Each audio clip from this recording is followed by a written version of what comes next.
You're listening to the 10-Minute Off-Road Podcast with my good friend Nicky G. He's huge. I mean, really huge. You will never know how huge he is. Episode 112, Making It Fit. You know, there was a brawl at the local seafood restaurant. Yeah, battered fish everywhere.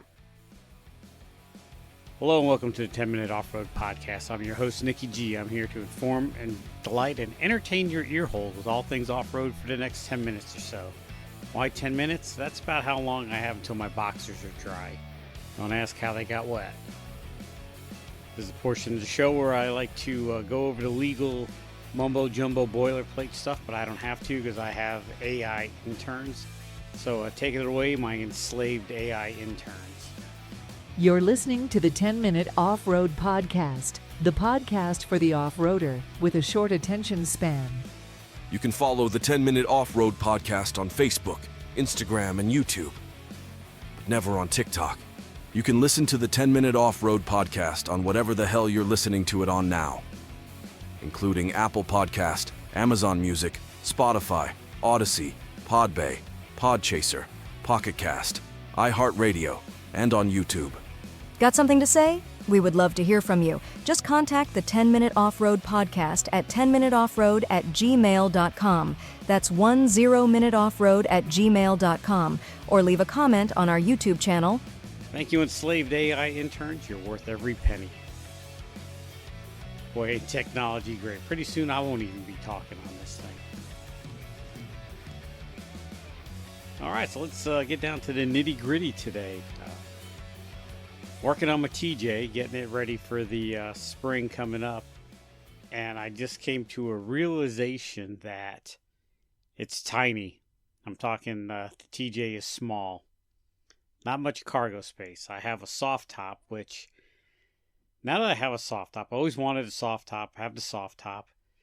And I realized I'm not a soft top person. I kind of want the hard top, and I'm going to repair the air conditioning in it, and I'm just going to live the poshy lifestyle. You kids can have the top down, doors off type. That's not me. I'm cold and I want my air. I'm cold. I'm old and I want my air conditioning. But back on track, there's not much cargo space in the TJ.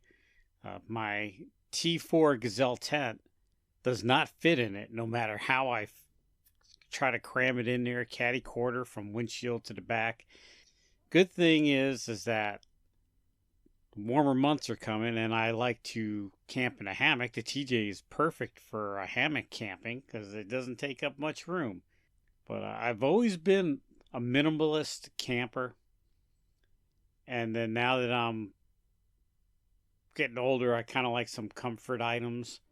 And so my camping list has grown, which is not bad in the XJ because you might not believe it, but there's a lot of room in the XJ. I could fill it up pretty good. I've got the rack on top. I could throw all kinds of crap up there. Room is not really an issue with me. But the TJ, it's going to be.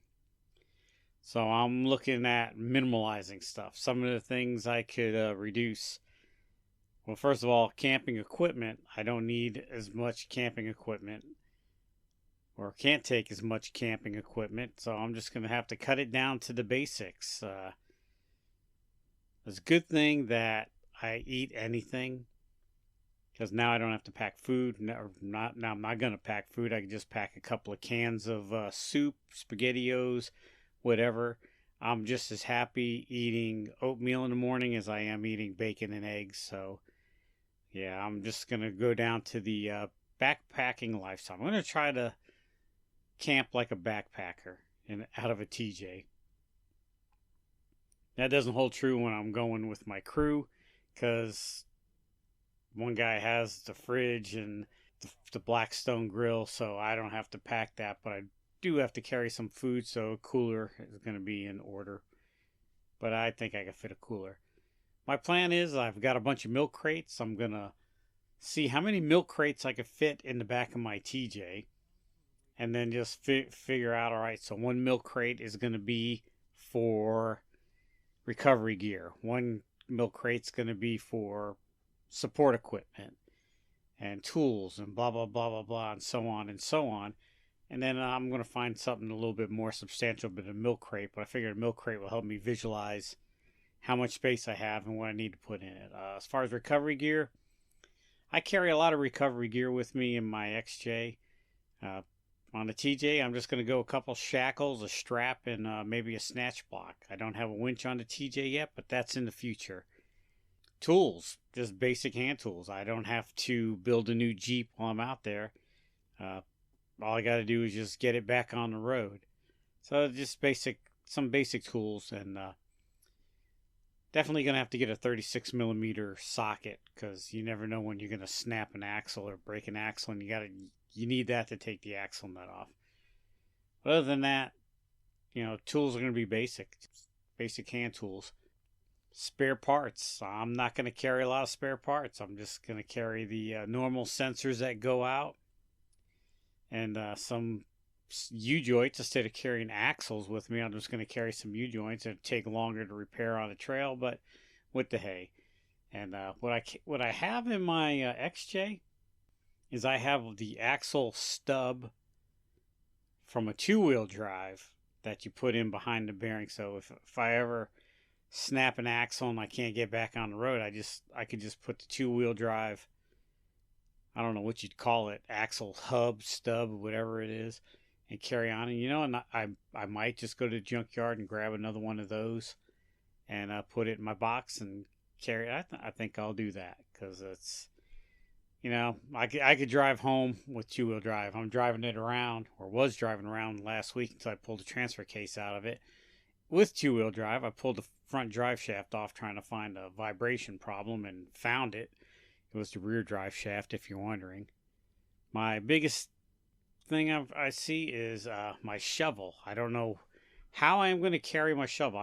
It's not a full-size shovel. It's not sort of like a sharpshooter spade. It's a short handle shovel, but it comes in handy and I enjoy it.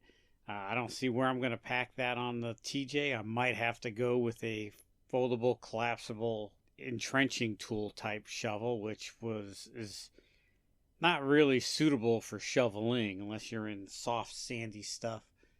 But that might be what I have to do. I think still have one somewhere. A lot of comfort items are going to have to go. I usually carry a foldable table with me. I don't see how that's on the chopping block to go. We're gonna see how it goes. Right now I'm working on the Jeep, trying to get the driveline vibrations taken care of. I ordered a slip yoke eliminator and a new drive shaft, so we'll put that in, see how that works out. That'll probably be next week's podcast. My XJ, I have it all decked out with all tools and equipment I need. All kinds of parts and stuff, so I'm ready to go at a spare moment's notice. On the TJ, I'm not going to be able to do that. I'm just going to pack things in portable boxes, and I'm just going to leave them in my storage shed. And then when I go to go off-roading, I'm just going to throw them in, pack out the Jeep, and go. No sense carrying all that crap around with me, especially since I can't lock the TJ. Now, I know you're saying, well, you can lock the doors and you can lock the tailgate, but any hobo with a broken bottle can just cut their way right into the soft top. If I had a hard top, it might be a little bit different, but soft top, yeah, I don't want to get broken into. Another problem I'm seeing is radio. No place to mount a radio. Now, I know people come up with creative places to mount a radio, and people have been mounting CBs and stuff in Jeeps since the beginning of time, but I don't really see a place to put it comfortably, so I'm just going to go with handheld. I have a couple of handheld Baofengs, and I'm just going to use a handheld. In my XJ, I've got one mounted in. I like it because it's 25 watts instead of the 5 watts or whatever watts the Baofeng is. I think maybe 7. But the bad problem is it's a cheap radio. It's Baovi, which never heard of before. But then again, I never really heard of Baofeng until I got into this. But The radio failed on me one time. People were trying to call me over the radio and I didn't get one call. It's never happened since then. This has been a couple of years ago. But I'm always cycling the radio on and off constantly. And I usually have a handheld backup on while I'm driving just so I don't miss a call again. So maybe I should just ditch the hard mounted radio and just go with the handhelds. A lot of people do it. It seems to be fine. Although the Wrangler seems to be a little bit louder than the XJ, so I wonder if I'll have some hearing problems with it. Might plug it into a speaker maybe, I don't know, or put an earpiece in. That's always an option. But I am looking forward to hitting the trails in the TJ. I didn't think I would be a Wrangler guy, but now that I have this thing, I enjoy driving it. It's kind of my daily driver now, although it's not right now while it's got the transfer case taken out. But like I said, that'll hopefully I'll have that done next week, and next week we'll have another podcast on all the stuff I'm doing. Tell you, not to go off the rails, but when you take one thing out, when you go to fix one thing on the TJ, there's 5 other things you end up fixing in ahead, and so that's a podcast for another day. So I'm curious how you people pack it out in a Wrangler, because I didn't really realize how tiny they are. I could literally stick my hand out my window and touch my rear tire. And people who know me know I'm not a very big person. I do enjoy how small it is. I can see all around it fairly easy. But I'm kind of concerned about the cargo space. But we'll tackle it. And I'm just as happy living high in luxury as I am just doing it with the bare minimum. All right, so I've rambled on long enough. And until next time, this is Nikki G saying, wheel what you got and be happy.